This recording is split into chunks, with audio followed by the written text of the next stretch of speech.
lives have not changed at all.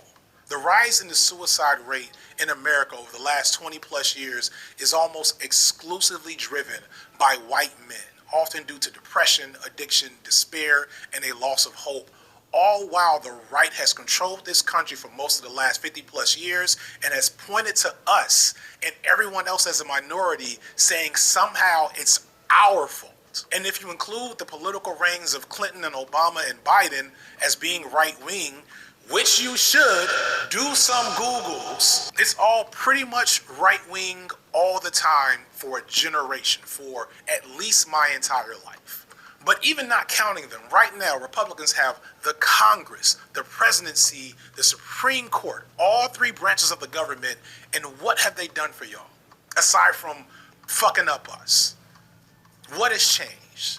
In fact, they're actively trying to make y'all less healthy and less wealthy as we speak, as the president spends $300 million to redecorate the White House and invites tech billionaires over to hang out and plan future contracts for shit that will only make our lives worse. But as others have noted, cruelty is the point. If y'all know I'm suffering, then you're getting exactly what you want.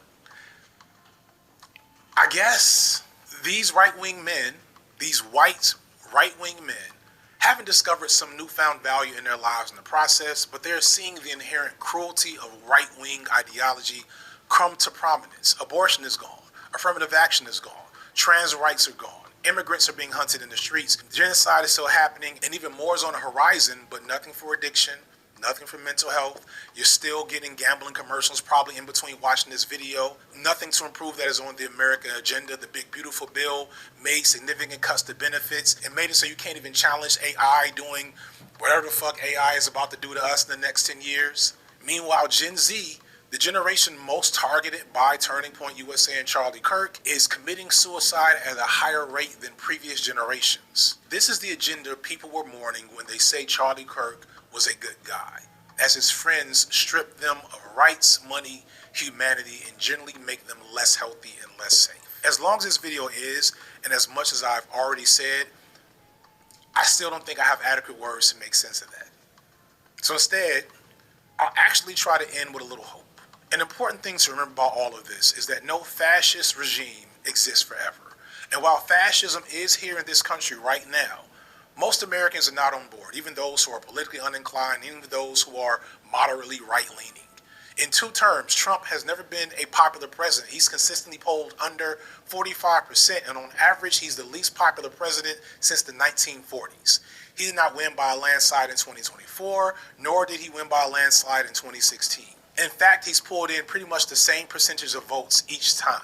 If you manage to get off social media and stop watching entertainment news, you'll find that most people, even most white people, are not on board with this cult. They're not in it. Even in rural areas that have been greatly targeted by this cult, there are tons of people who understand what is happening and are resisting in ways that they can. Moreover, there are plenty of regular people who are amenable to just causes that just need to be built with, engaged with, talked to, and most importantly, organized. The reality is that the right is actually becoming more desperate because although they've been winning for so long, the fact that I'm even here making this video to as big an audience as I will get is an example of how things are changing. If they were truly so powerful, they wouldn't be working so hard to prove it. So those of us who are in spaces we can work to reach these people, specifically those of you who are whites that are maybe instead of moving to a gentrified area in the inner city, take your ass back to the rural spots where you came from and get shit percolating over there. I'm not going. I don't have the capacity. I've tried. It doesn't work. But you might be able to do better than I can. Because, and I don't say this flippantly, them motherfuckers need help. They need you.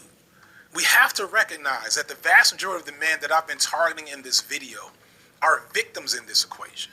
Most of them groomed from a young age to see the world in a very specific way that ends exactly where we know it ends, for them to be fuel for the machine.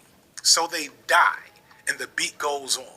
And all other bullshit aside, as a person who's done work in rural areas, who's been a teacher to young white men in the suburbs, or just as a fucking human recognizing that meaningless devotion to death in the name of forces that don't care about you is a sad thing, it's hard not to have empathy for what's happening to these men, and that almost almost goes to Charlie Kirk, who was only 18 when he was found and groomed by his right-wing ultra-rich backers to be a stormtrooper in their war. They paid him handsomely to be on the front lines, of course. But I'd like to think that at 18, nothing gets set in stone for how you view the world. Who knows who he could have been without this structure in place. But instead, he was making jokes about genocide and running cover for pedophiles at the cost of his humanity and eventually his life. But out of respect for Charlie's memory, I'm going to do what Charlie would do and just say, damn, that's too bad.